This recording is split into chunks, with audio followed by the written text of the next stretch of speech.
है आप सबको सलाम। दूसरा कलमा कलमा निजात। आइए चीजों मेरे साथ निकालिए लूका 23:43 आए। उसने उससे कहा, मैं तुझसे सच कहता हूँ कि तू आज ही मेरे साथ फिरदौस में होगा। उस दुनिया में यीशु की आमद का मकसद निजात था। यीशु ने अपनी ज़मीनी खिदमत के दौरान बीमारों को शिफा दी और बीमारियों से निजात दी और गुनाहगारों को उनके गुनाहों से निजात दी। लेकिन निजात का काम जो यीशु ने सलीब पर किया, उसके तहत जो कोई उसके खून से धुल जाता है वो निजात पाता है। निजात के हसूल के लिए यीशु पर ईमान लाना और गुनाहगार होने का इकरार करना और अपने गुनाहों को तर्क करना ही ज़रूरी है। यीशु ने सलीब पर भी अपने निजात के काम को जारी रखा और मसलूब हुए डाकू से कहा कि आज ही मेरे साथ फिरदौस में होगा, क्योंकि उसने अपनी सज़ा को वाजिबी और यीशु की सज़ा को बेजान समझा। यीशु ने अपनी खिदमत के काम को जारी रखा और डाकू को निजात दी, इसलिए उसने अपने आप का नाराज समझा और यीशु को रास्तबाज। पहला कुरिन्थियों 18:1 में फरमाया गया है, क्योंकि सलीब का पैगाम हलाक होने वालों के लिए बेवकूफ़ी है, लेकिन हम निजात पाने वालों के लिए खुदा की कुदरत है। आइए जीजो मेरे साथ निकालिए पैदाइश 12:3 आए।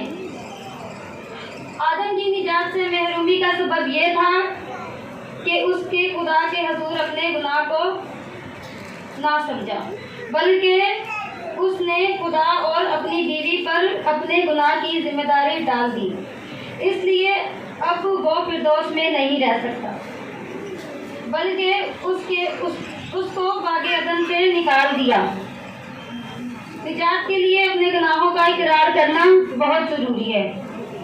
इसलिए यूहन्ना रसूल अपने खतूत में फरमाते हैं, पहला यूहन्ना 1:9 आए।